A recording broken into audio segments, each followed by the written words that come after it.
Müğənni Günel Zeynalova yaşadığı ərazidəki yolların vəziyyətindən gileylənib. Bugün TV Axşamaz saytına istinadən xəbər verir ki, sənətçi sosial şəbəkə hesabında paylaşım edərək Mərdəkan qəsəbəsində bağ evinə gedən yolun təmir olunmasını istəyib. Qeyd edək ki, Günel bundan əvvəl də Xəzər rayonu İcra Hakimiyyətinin nümayəndələrinə səslənərək yolların pis vəziyyətdə olduğunu bildirmişdi.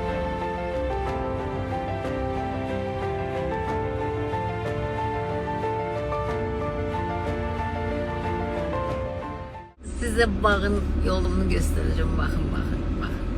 Her gittikçe bebeğe giderim.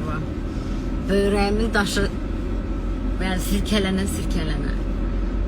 Ne olar ki buranı düzəlləsiz? Ne olar ki?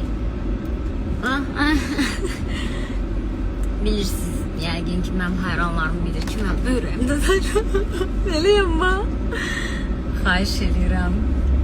Bu Şağan ərazisini, Mərdəkan bölgesinin ara sokaklarını düzəldim. Təmir əsasında da Hüsniyə Salmanova, Samir Əliyev, Bugün TV.